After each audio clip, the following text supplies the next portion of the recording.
I don't know a single parent my age, including the mechanics I know, that trust the dealerships or shops around them with their children. If they don't trust you to service their car correctly, what's the likelihood they're going to trust you with their child?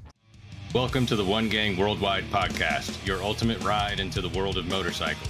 Visit cyclesworldwide.com, where we offer a completely free marketplace for everything motorcycles. Join our One Gang community where you can connect, share info, and swap stories with riders from all over the world. Join for free at cyclesworldwide.com and be a part of the One Gang community right now. Hey, One Gang, this episode hits right at the heart of the powersports and automotive industry, and it's one a lot of people might not be ready for. Today, we sit down with Joshua Taylor, data analyst for Fixed Ops Marketing and host of the Wrench Turners podcast, a platform that's reached over 3.5 million views across the globe. Joshua lives in the data most people never see: service traffic, conversion rates, churn risk, you name it. What actually brings customers through the door and what's just noise. But more importantly, he knows how to explain it. From working inside data sets across hundreds of dealerships to building one of the most respected voices for technicians and service professionals, Joshua brings a perspective that blends numbers with real-world experience. It's not just theory. This is what's actually working, what's not, and where dealerships are leaving money on the table every single day. Welcome to One Gang Worldwide, Joshua Taylor. We're pumped to have you, man. Thanks for joining us. Thank you very much. That was an epic intro. I really appreciate it very, very much. Hey, listen, we start every show with Break the Ice section where we ask you 10 rapid-fire questions. No right or wrong answer, just get the quirky side, and then we'll kick off the journey. Anytime. Coffee or energy drink during a deep data session? He's got the Always energy Monster. drink. Right. Always Monster. Nice. Joe Parsons would be very happy to hear that. That's right. If you could have dinner with one person, dead or alive, who are you breaking bread with? Jesus. Nice. Okay. Tech or service? What's the most misunderstood side of a dealership? Technicians for sure. First thing you know. I got to interrupt. Oh, go ahead. Sorry. I mentioned in your intro that you know how to explain it. That's a huge, you're a unicorn, as you know, but being able to take that data and the nerd side and actually put it into plain English for the rest of us folks is a very rare skill. And we know you got it. So I just wanted to point that out real quick. I appreciate it. We're gonna just keep plugging you and giving you these beautiful throwouts, dude. So I like it. We got a dozen roses coming, so just somebody might be knocking on your door in just a little bit. I like it. Keep them coming. First thing you notice when you walk into a service department, whether I get greeted or not. Your playlist is stuck on one artist or band. Who are you hoping it is? Preaching Real. Okay, they're not familiar with them. What kind of music is that? It's gospel, country, R&B, I would say. Nice. All right. Very cool. Got to check that out. Long form podcast or short form clips? Which one wins long term? Ooh, it depends on your perseverance and consistency. If you're willing to go the distance, long form's going to win. But if your goal is 12 to 24 months, focus entirely on shorts. Do you miss turning wrenches daily? No. Me neither. I miss everything else. God. I miss everything else, but I don't miss turning wrenches. My body is very thankful that I'm not turning wrenches anymore. 100%, man.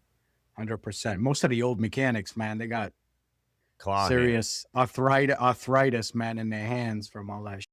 I officially turned wrenches for, if you put all the hours together, probably between 10 and 13 years. Somewhere in there is the physical time of turning wrenches.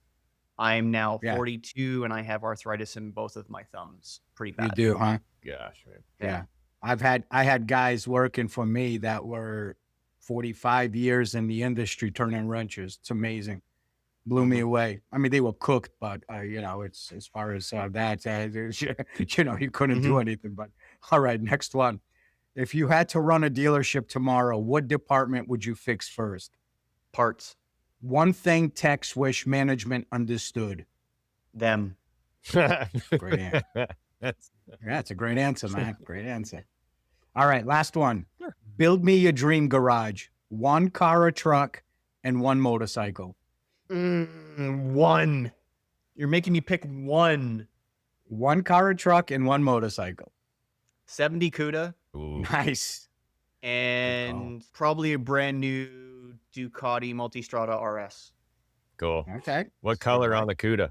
Purple's always beautiful, man. No, the proper.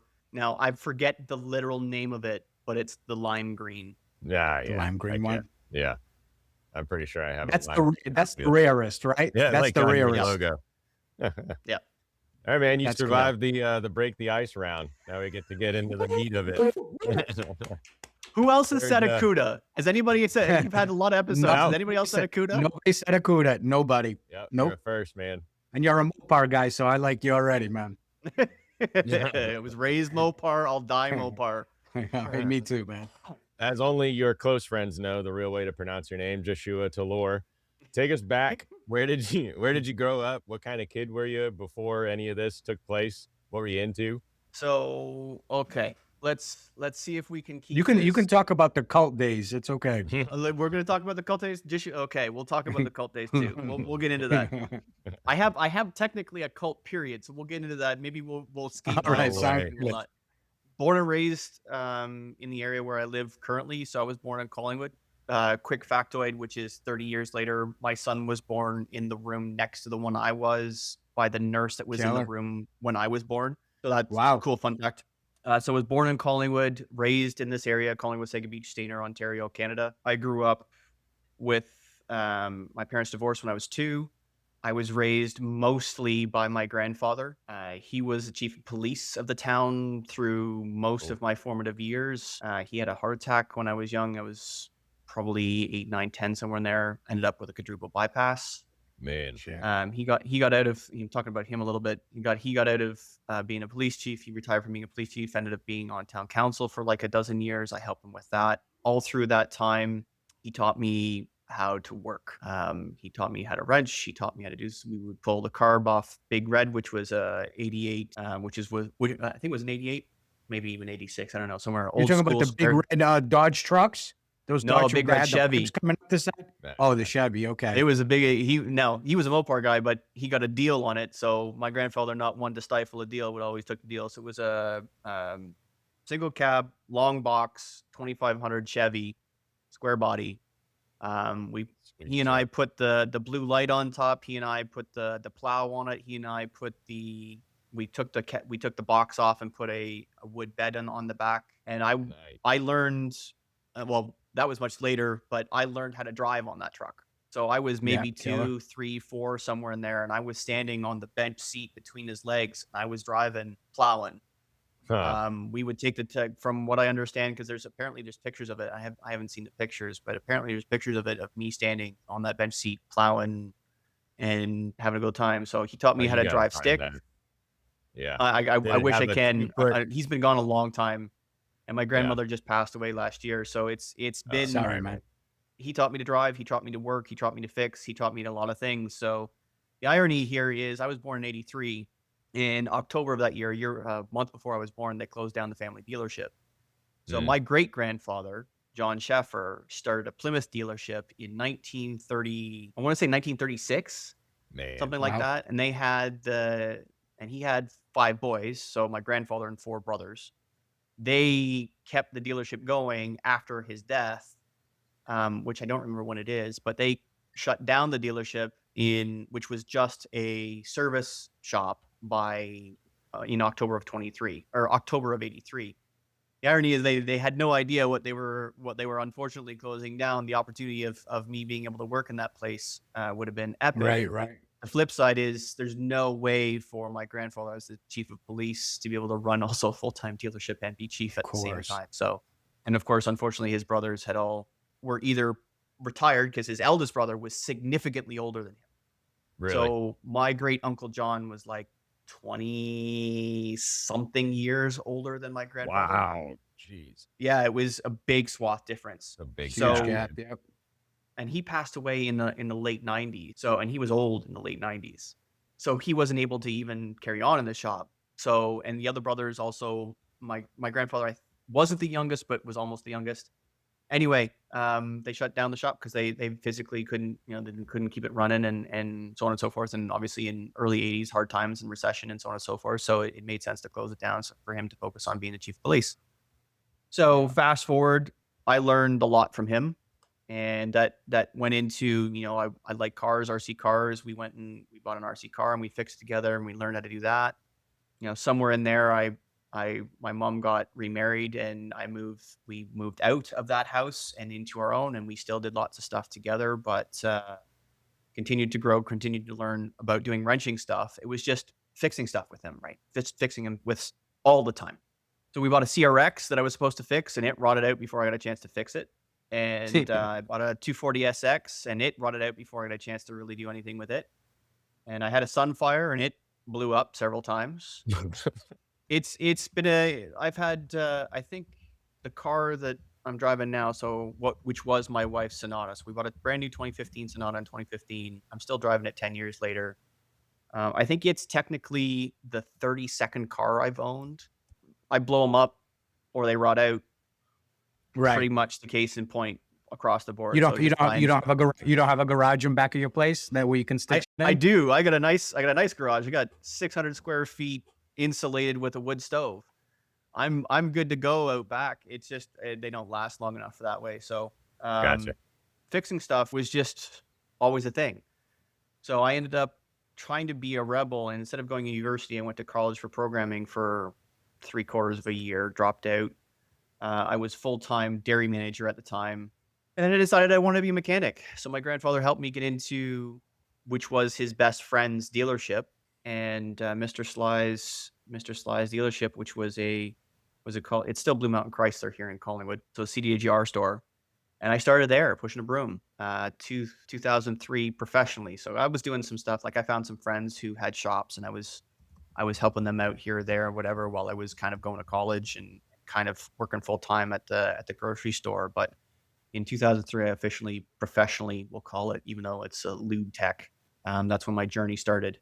And then, I was an apprentice here in Canada, got my license here in Canada, flat rate for a while. I don't remember how many years it is.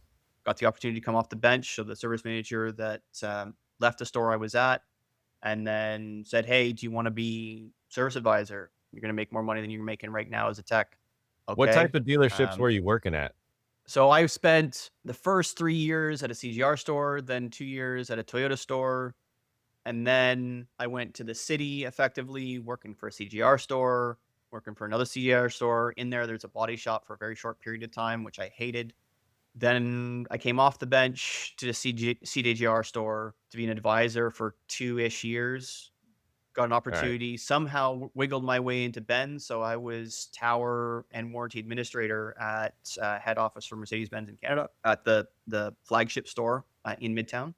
How did you go? Sorry to interrupt, but what was that transition like? How did you go from turning wrenches, pushing brooms into the data side of things? Oh, so that's we had some time before we hit that. So okay, cool. So from wrench, I went from flat rate at a CDR store to straight time at a collision center. And they wanted me to do all of the mechanical inspections and mechanical repair on anything that came in that was broken, obviously from an accident. And all of the stuff that I was promised and all of the stuff that I was supposed to be doing, I didn't end up doing. And the pace was a fraction of what I was used to. The communication was not what I expected. The software, the tools, everything about it was just not what I understood it to be. And there will be a miscommunication on their part, miscommunication on my part completely. But it was not what I expected. I wasn't making anywhere nearly enough money in order to do the things that I wanted to be able to do. Because the idea was to go to straight time, because at the time, it was hard hit at the time. Like we were still dealing with recession aftermath of 08. So there was a lot of stuff in there. But I got a phone call so I left the dealership to go to the collision center. The service manager that was at the dealership at the same time left roughly the same time, slightly after, but not much after, to go to another CGR store. He gives me a call. It's like, "Hey, the last conversation we had a couple of months ago was that you don't want to be a tech anymore. Really, you just want to make some more money. You want to make people happy. You want to so on and so forth. I got an advisor position open up here where I'm at CGR store. So you know the product. You know what kind of people service the product, and you know the product. You want to come here and make some more money? Let's do it. So Right. that No was brainer. no brainer, right? So the interesting thing is, throughout my career, and maybe I glossed over, I didn't say it, I built my first computer at 10, like hardware, software, the works. So we're talking 1993, 94. I built my first computer. So all the way in the background, not only was I fixing things on cars, I was also building computers and learning software. And, I was I would sit for 4 hours reinstalling Windows. That's like 5 hours. That's the way it was way back when. It was very easy to get a virus on the internet, you Yep. know, late 90s. Very, very, very easy Right, to get a right. virus on the internet.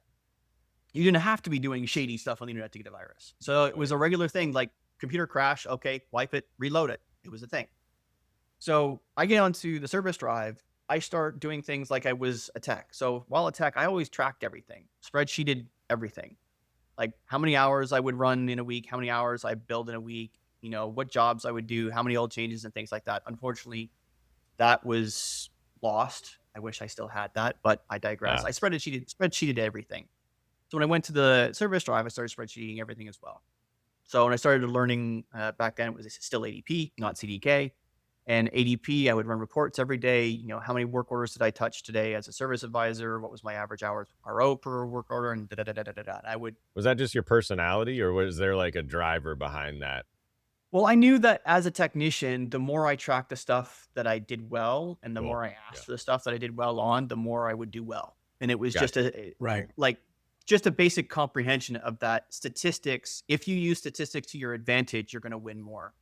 So, Absolutely. for example, I really enjoyed doing engine work. And whilst we didn't do a whole lot of engine work, the more engine work I did, the more money I made on engines.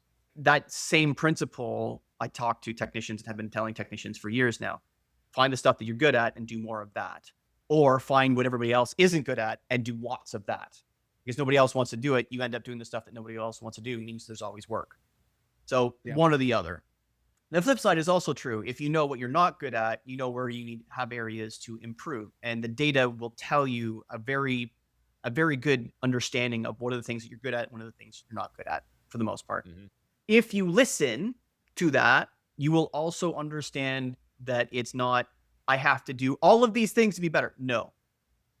This area you're poor at, get a little bit better at that while you Right. double down on the things that you're good at.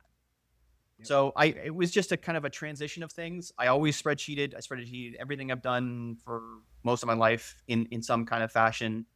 Again glossed over this because I built computers when I was 10 and I programmed. I also went to programming school while I was going to college for programming. On top of everything else I was doing, I was also doing not so legal things with botting with Diablo 2. So if you ever remember the video game, anybody that's out watching there in video game land, Diablo 2, I was Yeah. one of the pain in the asses that bought 7 keys to the game.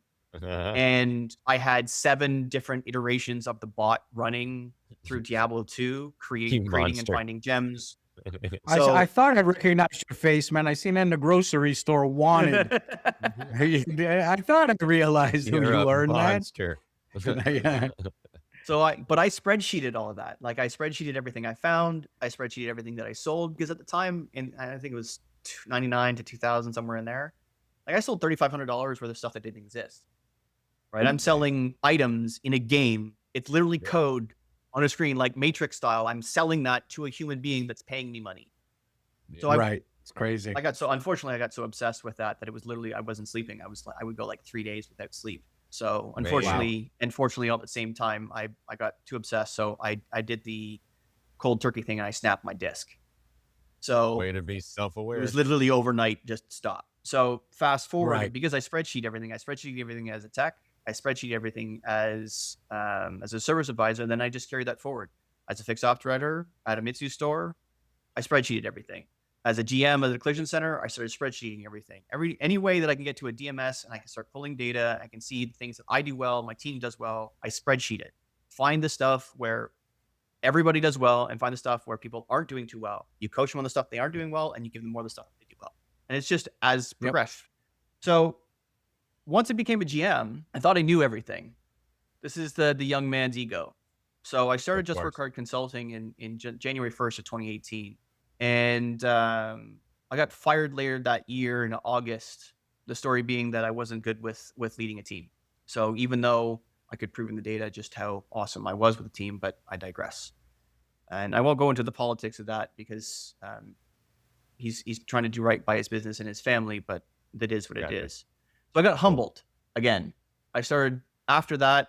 I started to look for alternatives. Like I have this business, a consulting business. So I started.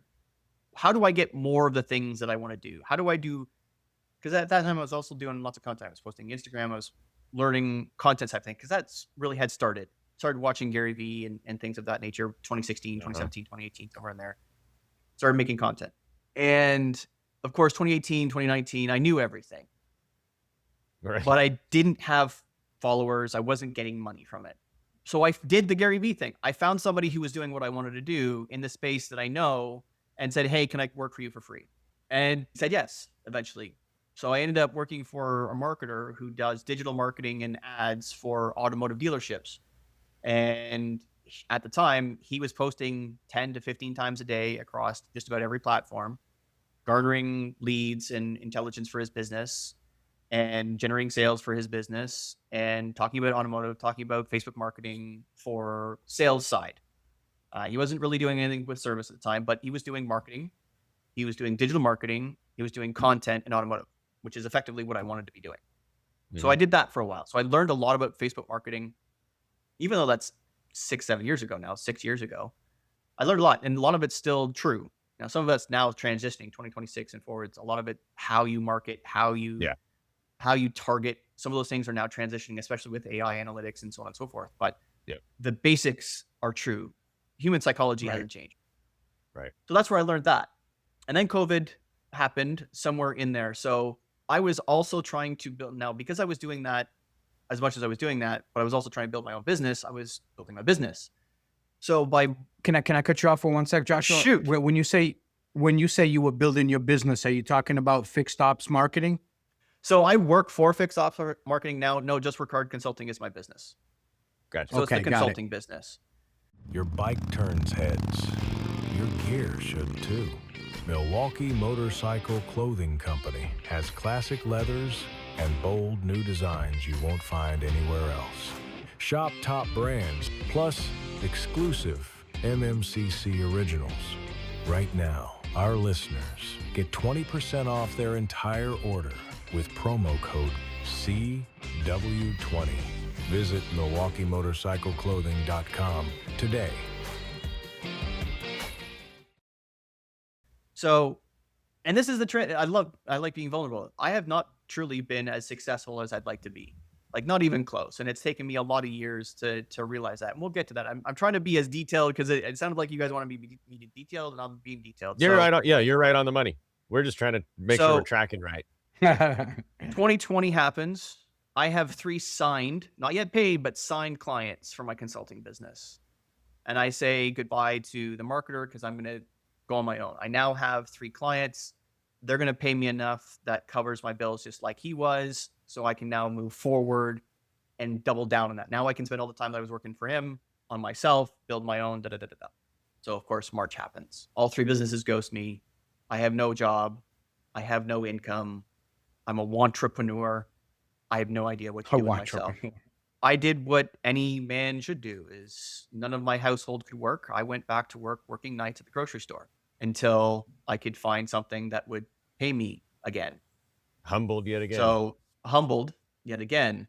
So this is 2020. I also, I found somebody who would take me back. It was a Powersports store, 6 minutes from my house. I Sweet. wanted a motorcycle my entire life. I had to throw them out because of a flood, but I had Super Street magazine every month from the time I was 13 in my closet. Mm-hmm.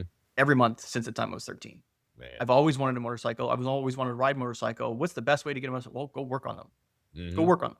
So I did. Oh, so the gig that you got was for a mechanic position. Correct. So I got to be an apprentice again.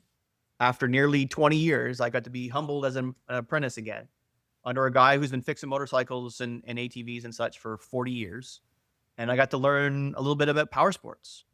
So through that, now it's painful. Like working on motorcycles is easy in compared to automotive. It's significantly easier. It's also a bit more challenging in the fact that from my understanding, because it's limited, most dealers sell multiple brands, and most service shops just service everything, and it's a known quantity that they service everything. So Mm-hmm. you could be working on a 76 Honda and a 2003 Hayabusa and a 2020 Triumph in the same day. And Yeah. you have to understand how each one of those systems works differently. You're going from carb to fuel injection to direct injection and throttle by wire, right? They are three completely different platforms, those three that I've listed. At the end of the day, it's still two wheels and a seat, and you've got fire between your legs, literally speaking. But Right. everything else about it's incredibly different. In cars, for most dealerships, you're working on the same product day in, day out. And yes, there is a significant amount of variable between the 12 different models and the 15 variables of each model within a brand, but you're working on one brand. And most of the time, most dealers on average are only working on the things that are 3 years old or newer. Now, that's a retention problem. That's a completely different conversation, but that's a lot easier than trying to understand 50 to 60 years worth of lineage in motorcycles and just as many brands and just as many models and just as many variations on models. So it's a great point. different. It's different, but easy, in my opinion, because the work itself is actually easier. Like when you take a tire on and off a car, that's the easiest part of your job on a car. That's the hardest part of the job On a motorcycle. Yeah. simple things like that, the subtle differences. Diagnostics are just as hard on bikes now as they are on cars. Yeah. To a degree, there are things that you can go a step further where they're harder on vehicles, but so far diagnostics are just as hard on bikes as they are on cars now, especially with the multi-systems, blind spot, things of that nature coming into play. Right. All the electronics. So let's get back on track. 2020 happens, 2022 happens. I get it in the shop, Powersports store. So I love working on bikes. I love working on motorcycles. I love working on ATVs, but I want to work just on bikes. Like I have no desire to work on just ATVs. I know no Okay. desire to work on anything power sports. I just want to work on motorcycles. Mhm. And that wasn't an opportunity that was presenting itself at the Powersports store that I was at. Love them to death, but that's just not what I have zero desire to work on snowmobiles, so much so that the reason being is they hurt me. They hurt me more than cars. I have tendonitis in my right arm now because of snowmobiles, and for 2 years of working on them. Right. I now dislike them very much. So how do I get off the bench completely? What are all the things? So somewhere in there, my other grandfather, the second most influential man in my life, died. And flip side of that, he ran a motel for 36 years of his life and fixed everything in it. Taught me a lot about electrical. Taught me again. I literally have work hard tattooed on me because of him. Because of him. So He's a gold mine. That's cool. it's interesting because what it also did is it humbled me again. Like it's just the Lord keeps humbling me repeatedly, and I need to find ways to keep that going. So I don't need the big or awesome horrific life lessons. Right. So both of my grandfathers taught me that, one spent 30 years giving back to his community as a chief or as a police officer, and then another dozen years on council. The other one spent 36 years owning motel. But what I didn't know until much later is, yes, I knew he did Rotary, but he did a lot of Rotary. Like when he died, they made a plaque in Collingwood dedicated completely to him in a public place to his contributions through Rotary for not only the town, but to Rotary International. Mhm. So it was one of those things where I haven't been giving back to my community. Well, what is my community? Well, it's automotive and the trade. Well, what can I do? Well, I spent a lot of time researching. In late 21, 22, somewhere in there, I found an article written by the CDC in 2016 and published. And it shows that mechanics are in the top 3 professions that commit suicide. Man. So one of the Really? things that I haven't talked about thus far in this story is that in my first 18 months as an apprentice, my very, very good friend, John Delanger, hung himself.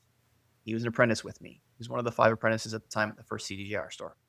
That hit me pretty hard. That didn't hit me nearly as hard then as it did when I read the article, because it's like snap back to reality to all the things that have happened in the last 20 years that have to do with mental health. When I was 21, I took a bottle.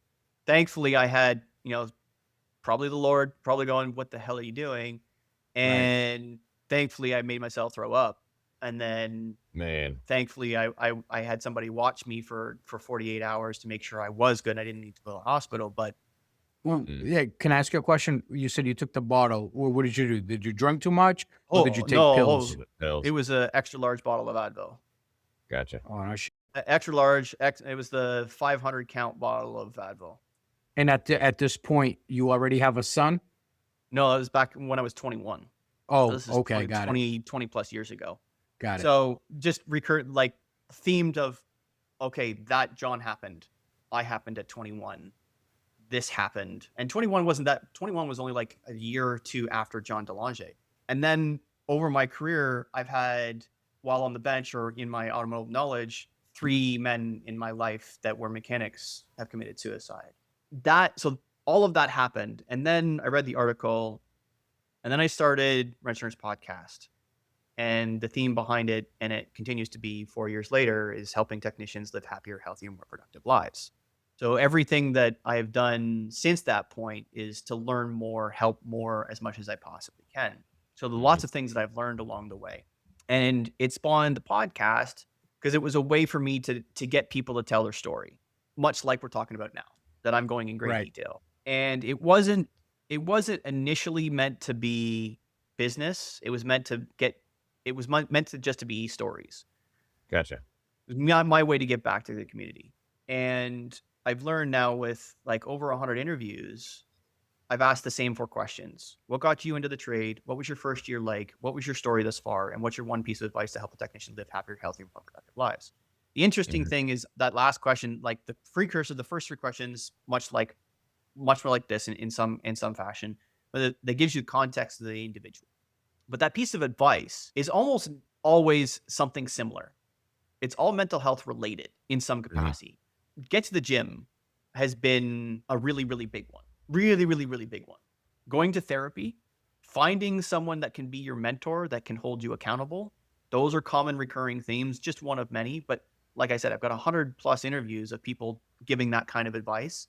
When you start listening to them over and over again, and they range from 6-month-old apprentice baby to retired, went back into the field and is now teaching. So we're talking 65, 7-year-old people giving advice.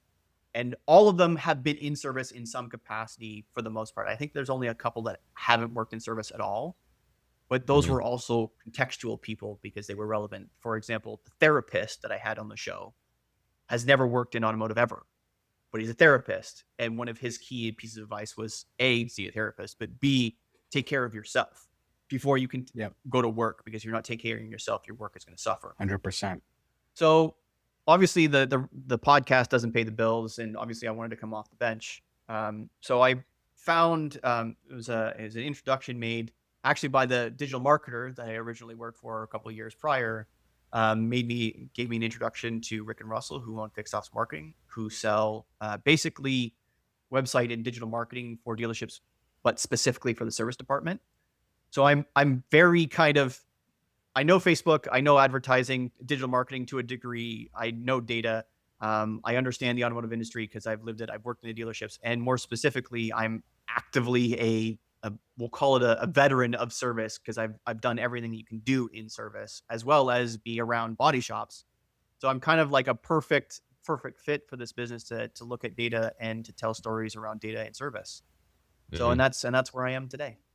And thanks for the detail, man. We weren't interrupting to get you off track. We wanted to make sure we were tracking with you. We appreciate the full timeline, man. Thank you very much for sharing that. Yeah, for sure. Let's get into fixed ops marketing, man. So you've worked across hundreds of rooftops and nearly 1,000 accounts. What was the biggest eye opener when you started seeing data at that scale? What were kind of the fun intricacies that you noticed? Data people aren't going to like this very much, but it has nothing to do with the data. So almost Interesting. exclusively, all of the stores in the data set that win the most are with leaders who are engaged. Yeah, plain and Period. simple. End of sentence. Flat. You can talk about organic traffic. You can talk about paid traffic. You can talk about all the things. But if the person who is in charge of the service marketing doesn't have their finger on the pulse of their dealership, their community, their customers and understand that each store has their own story and that they have to market appropriately, it's a non-starter. You're going to have stores that, in larger population areas that are going to get organic traffic regardless. You're going to get stores that are willing to spend money on paid advertising to drive traffic. It doesn't matter whether it's sales or service. You're going to get traffic. You're going to get conversions. But when you're engaged in your community, you're engaged in your store, and you understand what's happening in the service drive and on the shop floor, and you understand what's happening at town council and at the local schools, and you understand what's going on and you're participating in all of that as a leader, that's going to drive way more traffic that is valuable to the store than anything else that you do. Yeah, We good provide point. the best service marketing platform for your website, period. Yes, I'm biased. Obviously, I work for the company. But from a data perspective, if you look at everything objectively, no one beats our stuff. No one. Not from look, form, function, trackability, period. Nobody beats our stuff. But the stores that win more doesn't have a better look than a store that doesn't. The difference is the engagement. Is the offer title optimized for their store? Is the pricing for the offer title optimized for their store? Are the offers they're providing optimized for their store? Are they engaged with the service drive to ensure that when someone comes in after utilizing an offer in some way, whether it's saving it or whatever, are they in the service drive ensuring the service advisors turn that offer, which is meant to drive traffic to the service drive, are they turning that into a maintenance? You don't make money at a $39.95 synthetic oil change. Doesn't matter whether it's a bike or a car. You make it when it's a $199 service that includes a VMPI, it includes an oil change, a synthetic oil change, it includes a video that they get pre and post, it includes a tire rotation, it includes fluid check, it includes a great customer experience.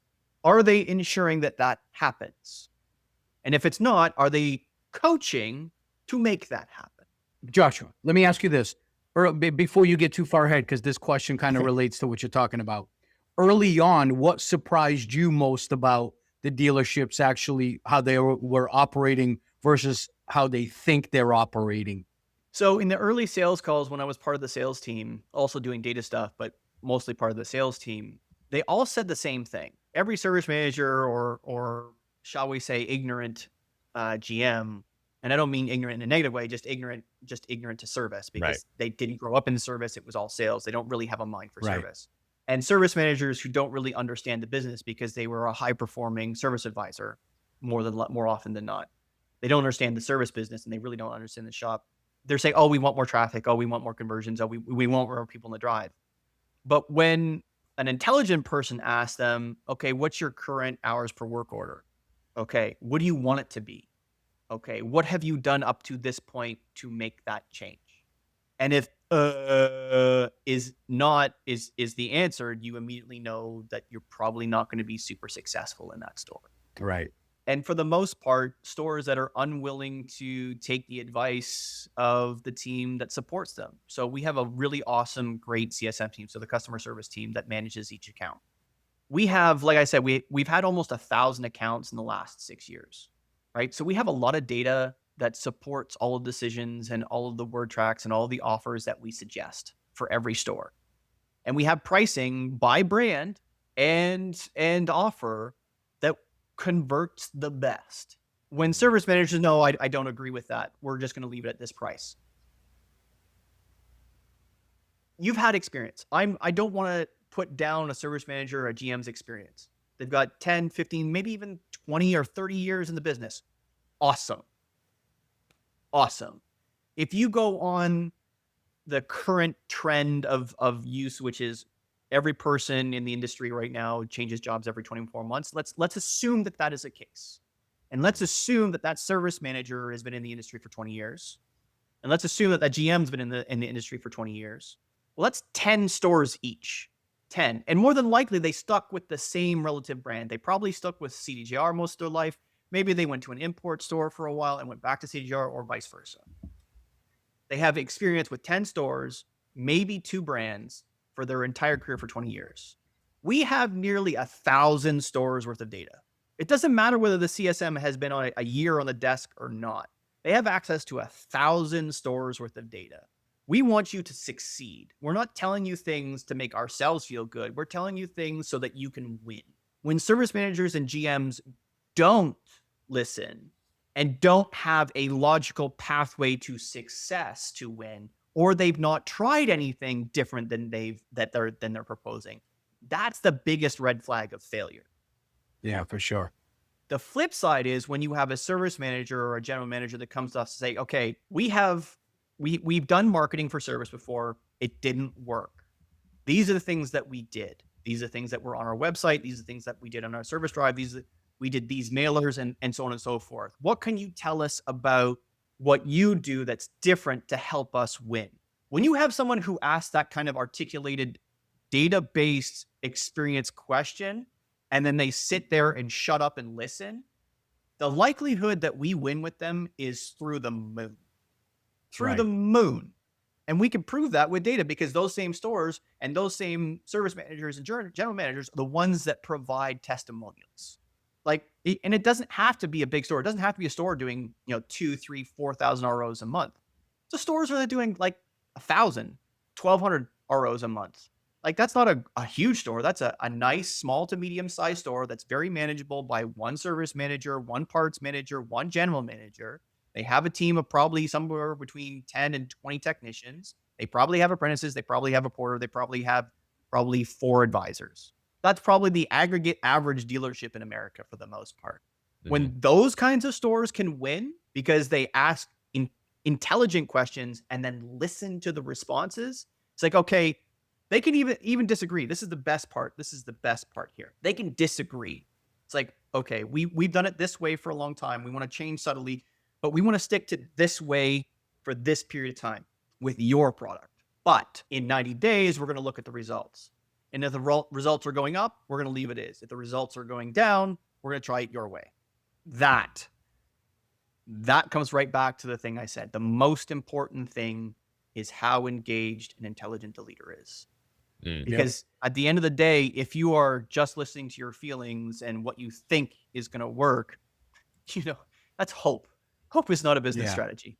One of the things you said was pretty powerful too. You had mentioned, and you emphasized this quite a bit. You say, make risk obvious, make wins repeatable. Break that down. What does that actually look like in a dealership?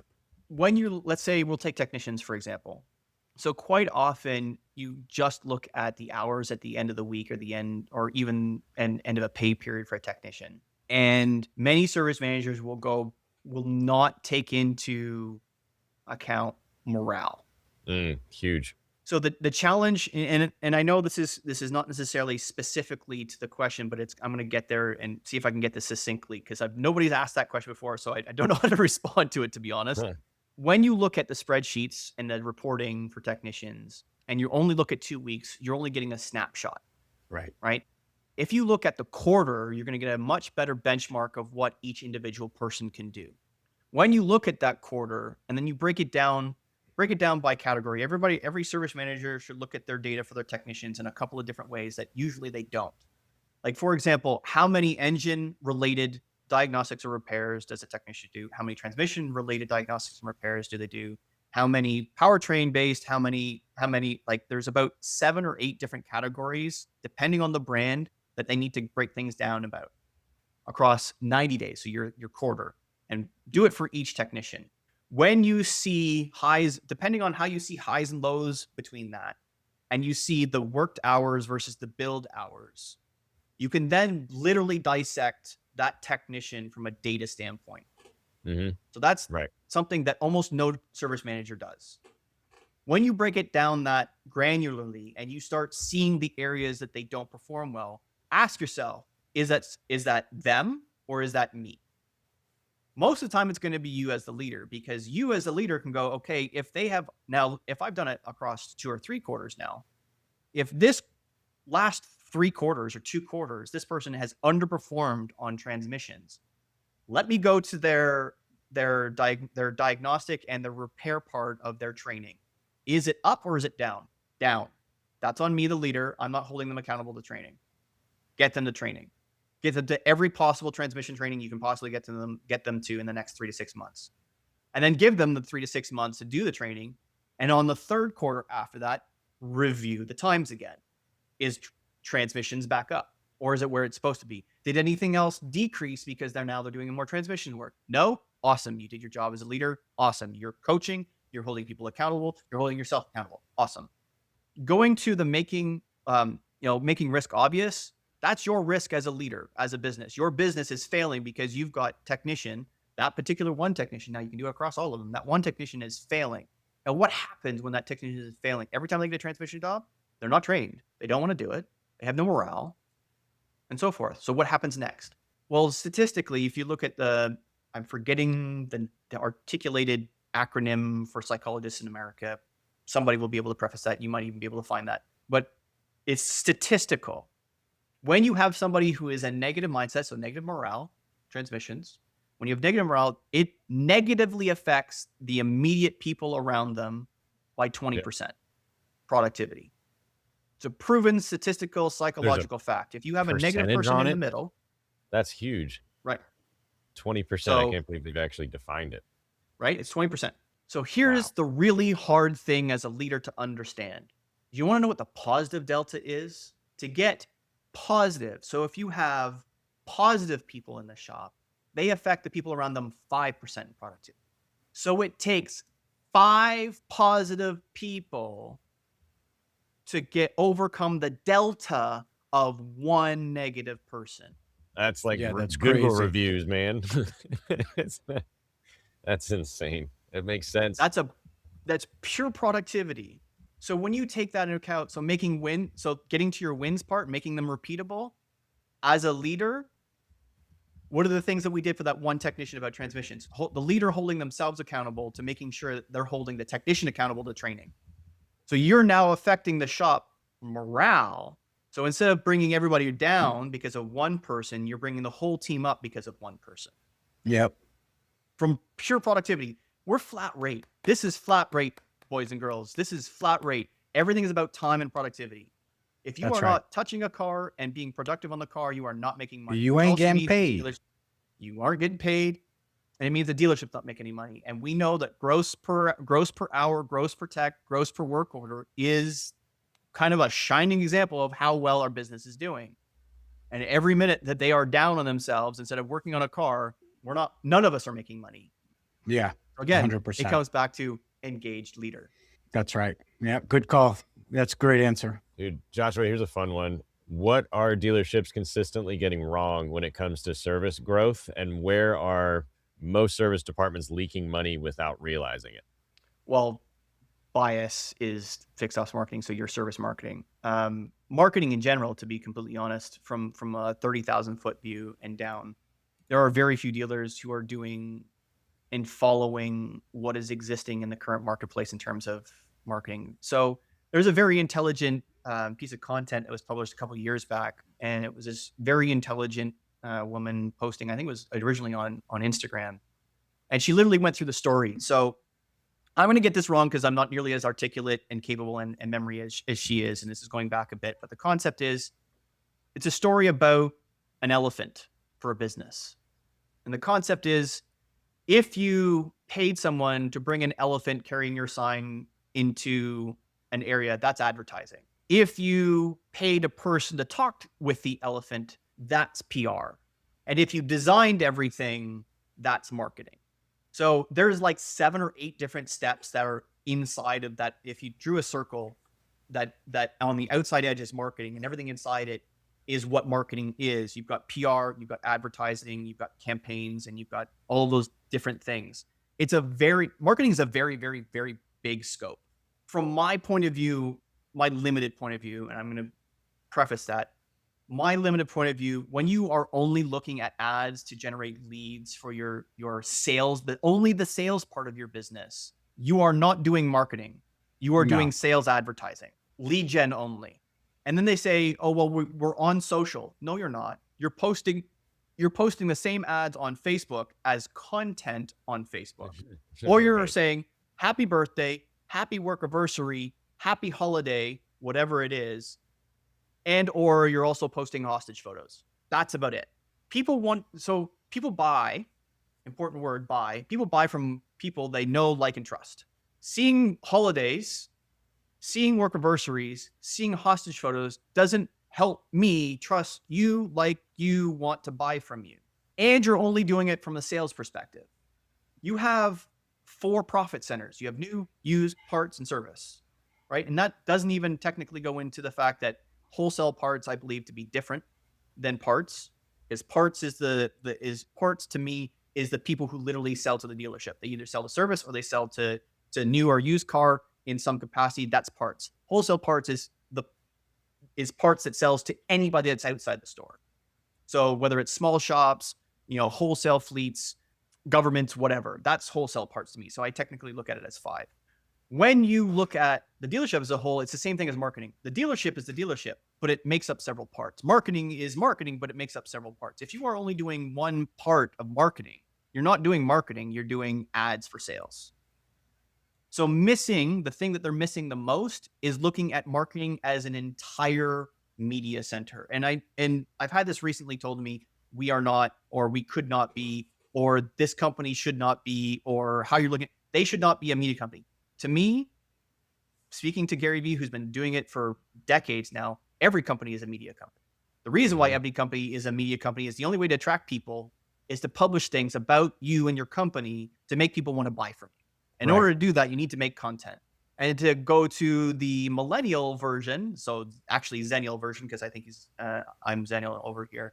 The Zennial version is all of the platforms love ads that look like content. And how do you make ads that look like content? I still suck at this. I know it when I see it, and I'm still learning how to do this myself. But when you see a business that posts 10 to 20 times a day, and then the stuff that works really well that they turn into ads, well, if it works organically, theoretically, if you put a call to action appropriately in it at the end or at the beginning or wherever it contextually works, that's advertising. Yeah, for And sure. then you got to look at your PR. Is your current dealer principal going to local schools, going to local colleges, going to local councils meetings, going to those things and petitioning for the community? Is your service manager going out and service manager or your parts manager going out to local stores, local independents, local fleet shops? Are they canvassing to get wholesale deals? Are they going out to and bringing in schools? Are they bringing in customers to talk to them to understand how their business works? That's PR. Are you doing all of that, facilitating that across the year? That's the thing they're missing. They're not looking at the whole picture. They're looking at one dot on a page.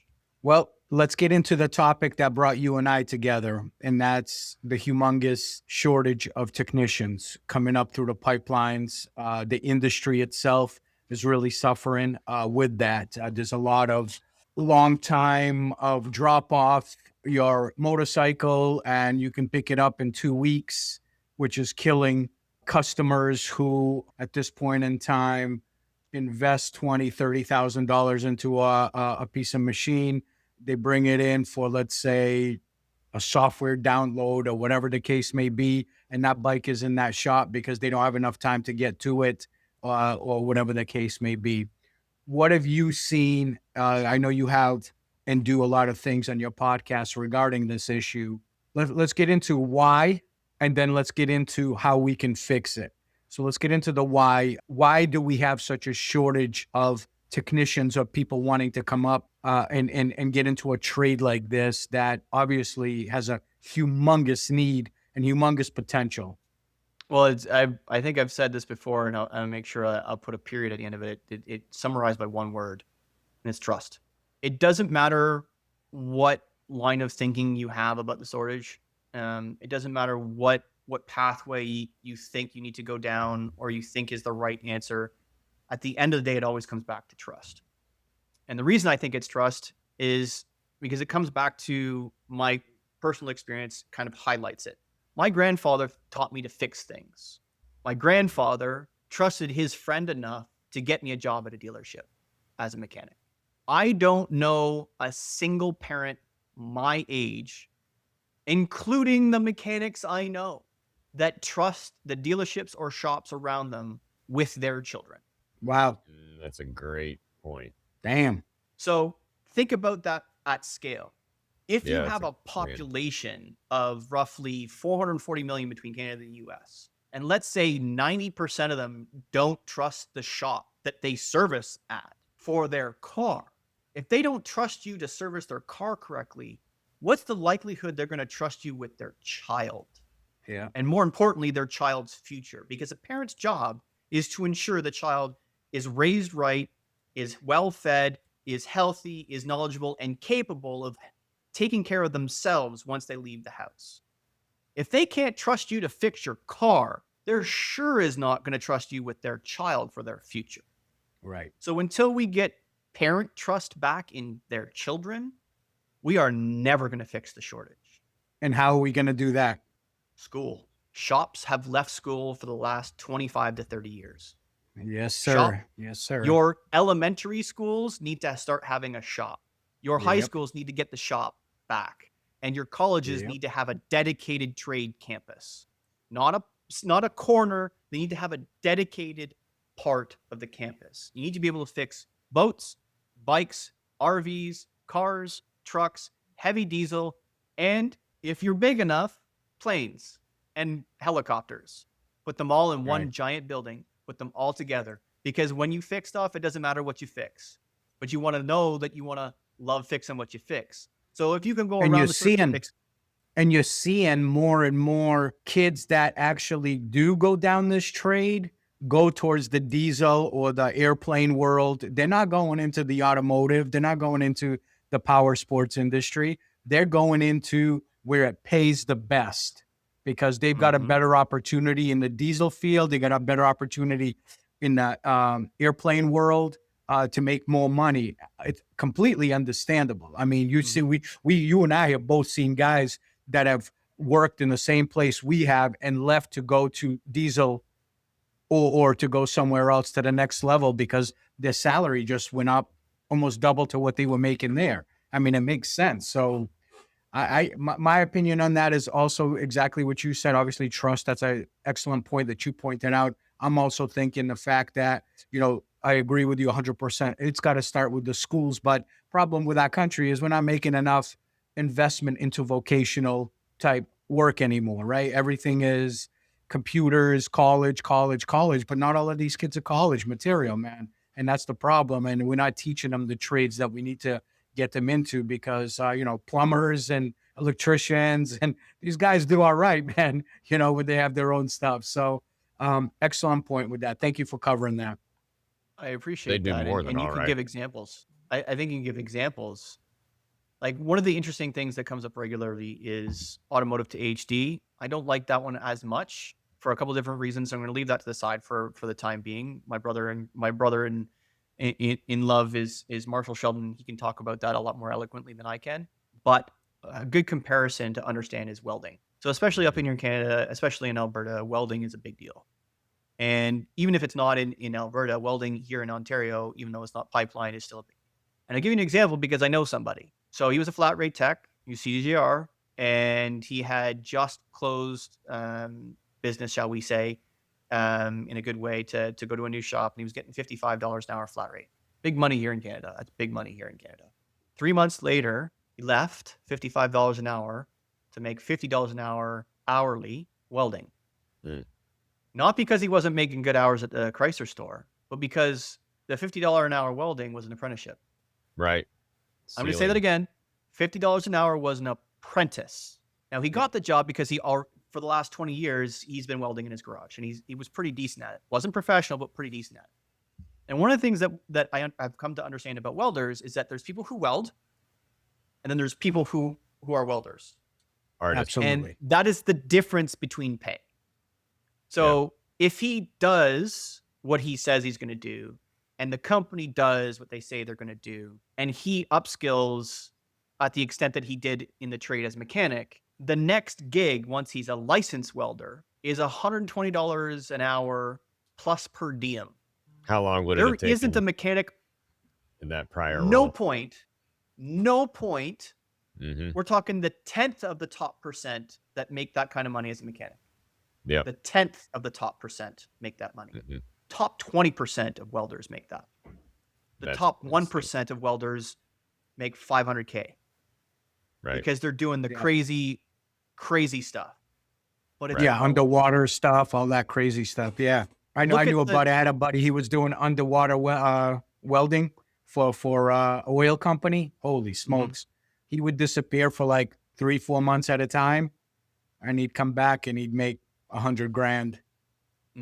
Maybe more. Now, my welders out there listening and watching, I'm not putting you down. It is still a craft.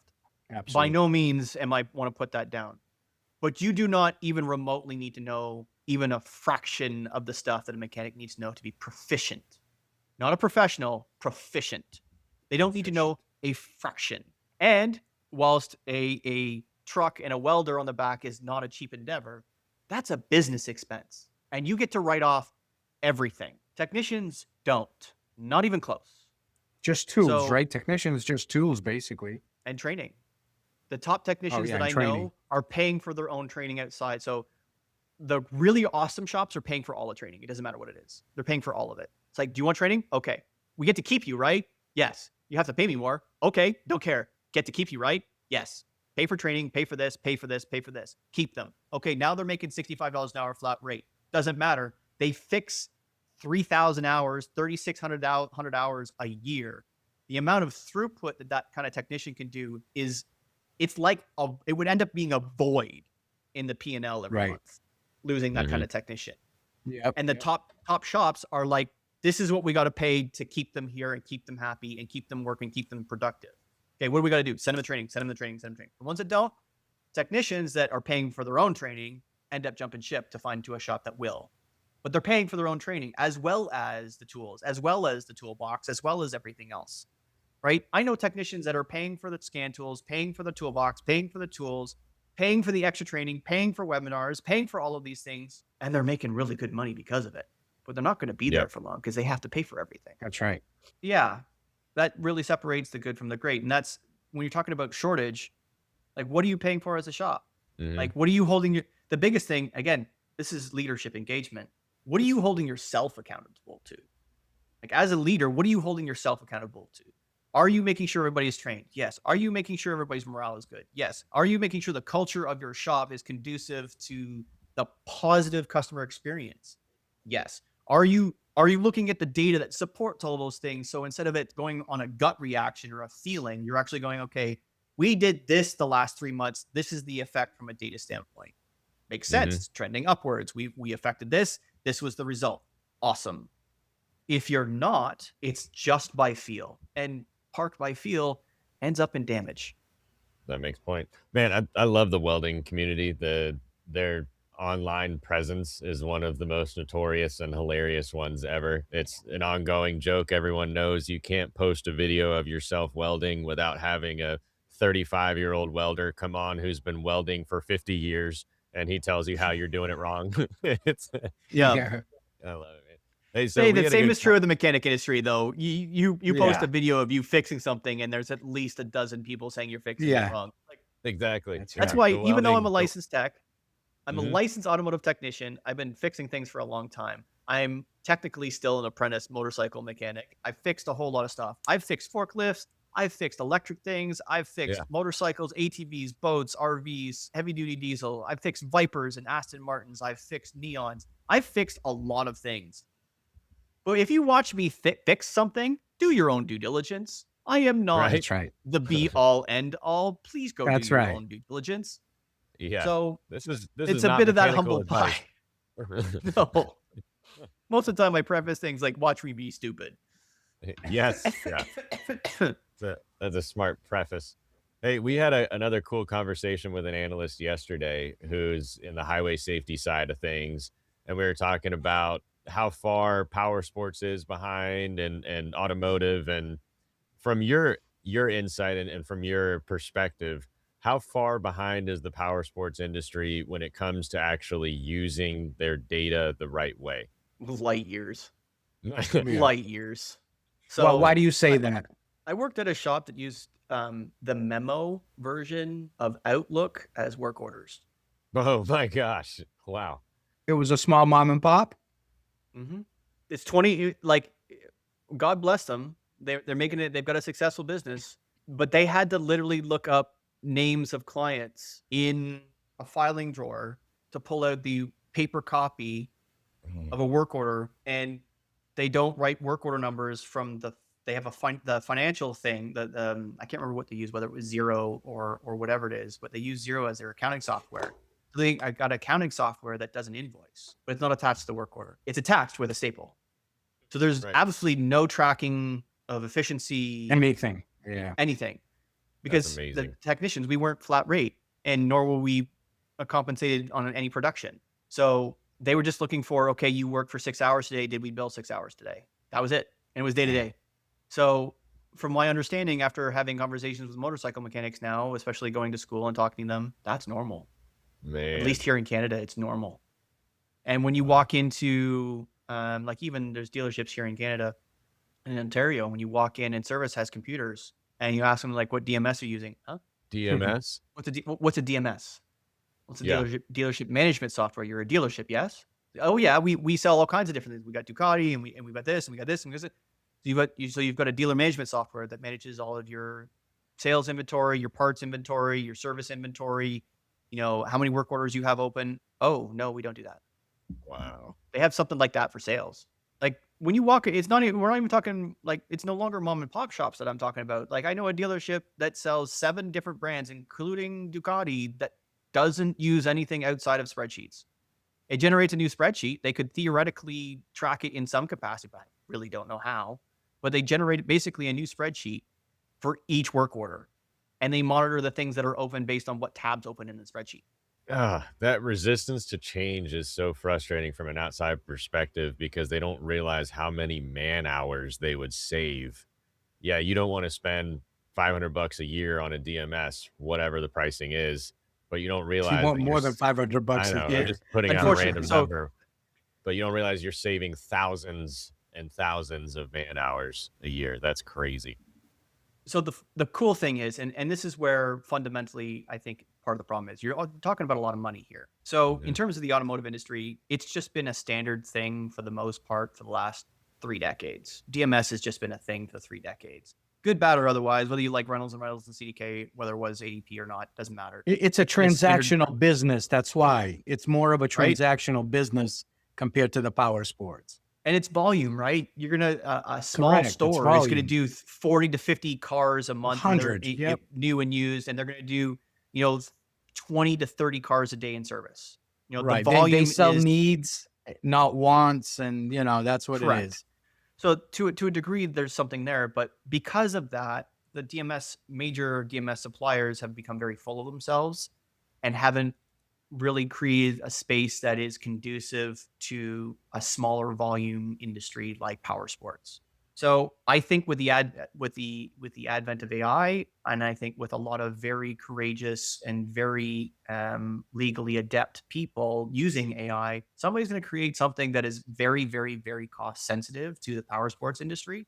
And because DMS for a dealership, you're talking like thousands of dollars of setup, thousands of dollars of it used to be server, now it's cloud. Now you have hundreds of dollars per user per day, per user per month. Plus, things like, if you have the service, module, as well as sales, it's an extra fee per user per month, and so on and so forth, which just bloats the entire investment every month. Like we're talking thousands and thousands and thousands of dollars, and that's just not conducive to a power sports store that operates on such slim margins and sales to begin with. Because when you're talking about an aggregate average sale of $44,000 on automotive, and it's, what is it, $8,900 in power sports? Is something like that is the aggregate sale per new unit in power sports or something like that. I read the margin, even if it's the 10% on both, 10% on $9,000 versus 10% on 44 is not the same number, right? No. And even if you sold that's if you sold the same volume of units in a month, it's not even remotely the same number. So they got to operate on a much more lean basis. So instead of finding options and solutions that would make them better, make them trackable, make them look for the wins and double down on the wins and highlight risk, they're just doing nothing. Joshua, for someone listening, dealer, manager, or even a tech, what's one thing they should start paying attention to right now that can change their trajectory.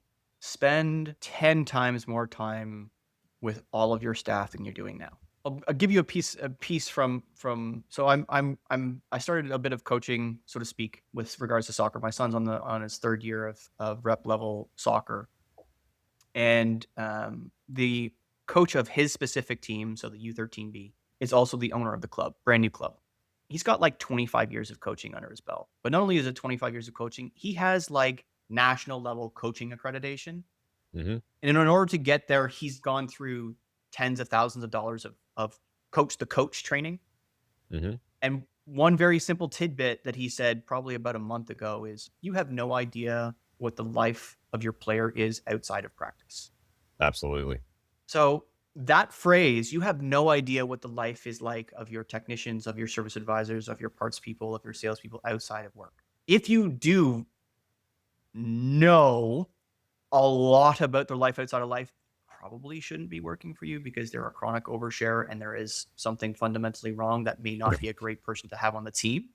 Right. But on the flip side is, if you can have professional, I try to call it a professional personal conversation. Mm-hmm.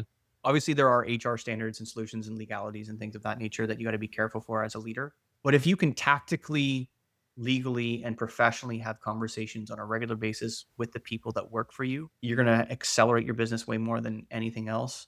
Because like I said before about the technician who's down on transmissions, you should know that without having to look at the data. The data supports, the data is there to support. The data is to help understand the story. It doesn't tell the story, it helps understand the story.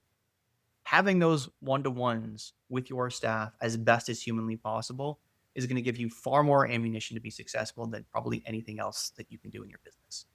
Tremendously more. Joshua, tell us, we know YouTube, we're going to link all this stuff in the show notes so you don't have to spell everything out, but let us know where you're most active, where people can find you, connect, anything else you got going on. The floor is yours, brother man. I appreciate it. So the Renters Podcast has well over 200 episodes published now across YouTube and Spotify. All of the early stuff is just on Spotify. So if you want to go back and look at, how we began and what it sounded like and what it looked like where we began, go to Spotify, look up Renters Podcast. YouTube, I think about almost a year into publishing on Spotify, I started doing video, which unfortunately is another vulnerable risk. That was dumb. I recorded everything on video right off the rip. I don't know why I just didn't publish to YouTube right away. That's on me. I've grown over the time to do more than just one-to-ones. I've got panels on there. There's coaching stuff on there. There's literally six solid hours of literal coaching by example from technicians. So I did a run where it was literally just getting technicians to consult with them, to coach them through to success. So there's like a whole playlist of Coach's Corner on Spotify. It's like 6 hours free. All of them are winners. All of them are winning ideas to help you get better. And it's just kind of an example of some of the stuff that I teach and try and communicate through the podcast. LinkedIn is where I'm the single most active. I probably post there every day. There was a time where I was posting a ridiculous amount. It's like 3 times a day on LinkedIn. It's just LinkedIn is Gary V in it. Waning. Well, yes, to a certain degree, but it was anytime something came to my head, I was posting, and I spent so much time, energy, and effort on it. But that was 2 to 3 years ago now, and LinkedIn has just kind of bottomed out in terms of value and reach, no matter whether I have almost 10,000 followers on LinkedIn or not. Unless it's hyper viral, just like 400 people see it. So if you want to find the really juicy stuff, because that's where I put all the tactical business related technician stuff. So learning, accountability, leadership, all of that kind of stuff goes on LinkedIn. Then all the video goes to YouTube. So Renters Podcast on YouTube. Joshua, this has been awesome, man. I follow your stuff on LinkedIn. That's how you and I got connected, man. We could have you on for another 4 or 5 hours, dude. You know how it is with the podcast world. You got an hour to get their attention, and then you gotta cut the ties. So what we'll do is we'll get through this year, man. Get you back on, see what's transpired with your business, how you're doing with everything else, and hopefully be able to get more information and get into some other details as we continue on. So from us, thanks for taking the time, brother. We wish you nothing but success, and keep up the fight for the technicians, man, because they need it. And I love the mental health conversations that you have. That's not talked enough in our field, you know, it's 100% not in our field. So anything you can do to help somebody that might be fighting a demon always is a winner. So thanks for keeping up that amazing work. I'm here to help you fight your demons, not you do it alone. Joshua, thank you so much. Joshua, appreciate you, man. This was awesome. Looking forward to Thank you staying very in much touch. for you both. Thank you for the time. Thanks, Thank you brother. for the energy. Thank you for the platform. And as always, negative pushes, positive pulls. Heck yeah. That's right. God bless, That's friend. right. See you, man.